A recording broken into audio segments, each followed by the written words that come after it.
তো বন্ধুরা চলে এলাম নতুন আরো একটি ভিডিও নিয়ে। আর আজকের ভিডিওতে আমি আপনাদের শেখাবো কিভাবে এই রকম social media trending photo editing করবেন। হ্যাঁ বন্ধুরা, এতদিন আমরা এই ধরনের সুন্দর সুন্দর ফটো এডিটিং দেখে এসেছি, কিন্তু এবার থেকে আপনারাও খুব সহজে তৈরি করতে পারবেন আপনার হাতে থাকা যে কোনো স্মার্টফোনটি দিয়ে। তো বন্ধুরা চলো আমরা সরাসরি মোবাইল স্ক্রিনে চলে যাই।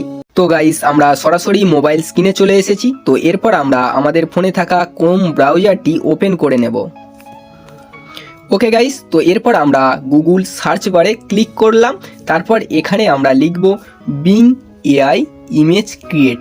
ওকে, তারপর আমরা নিচে সার্চে ক্লিক করব। দেন আমাদের সামনে এই ধরনের একটা ইন্টারফেস শো হবে। তারপর এখানে আপনারা অনেক ধরনের ওয়েবসাইট পেয়ে যাবেন, কিন্তু আমরা এখানে প্রথম ওয়েবসাইটের ওপর ক্লিক করব।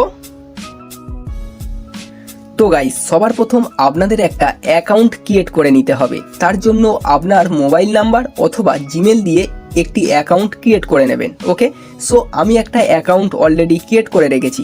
তো এরপর আমরা যে ধরনের ফটো এডিটিং করতে চাই ঠিক সেই মতো কিছু লাইন লিখে দেব।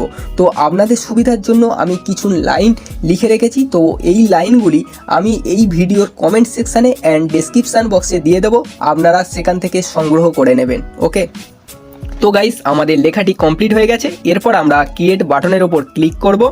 এরপর আমরা কয়েক সেকেন্ড অপেক্ষা করব। তো গাইস দেখো, এআই আমাদের খুব সুন্দরভাবে ফটোগুলিকে এডিটিং করে দিয়েছে। ওকে, তো আমরা একটি ফটোর ওপর ক্লিক করলাম। তো গাইস এখানে লক্ষ্য করুন, আমরা ঠিক যেভাবে লিখে দিয়েছিলাম ঠিক সেই মতো এআই আমাদের ফটোটাকে এডিটিং কমপ্লিট করে দিয়েছে। ওকে, তো গাইস এই লেখাগুলো এই ভিডিওর কমেন্ট সেকশানে অ্যান্ড ডেসক্রিপশন বক্সে দেওয়া থাকবে, আপনারা ইজিলি নিয়ে নেবেন। ওকে, তো এই ফটোটাকে সেভ করার জন্য 3 ডট লাইনে ক্লিক করলাম, তারপর ডাউনলোড করে দিলাম। ওকে, আপনাদের ইজিলি গ্যালারিতে ডাউনলোড হয়ে যাবে। তো গাইস এই এডিটিংয়ে নিজের ফেস দিতে চাইলে তাহলে আপনারা কমেন্ট করে জানাবেন, তাহলে আমি এই নিয়ে আরও একটি ভিডিও আপনাদের জন্য বানিয়ে দেবো। ওকে গাইস, তো গাইস ভিডিওটি কেমন লাগলো অবশ্যই কমেন্ট করে জানাবেন, ভালো লাগলে একটা লাইক করে দেবেন, এবং এই ধরনের নিত্য নতুন ভিডিও প্রতিনিয়ত পেতে চাইলে চ্যানেলটিকে অবশ্যই সাবস্ক্রাইব করে দেবেন। ওকে, টাটা।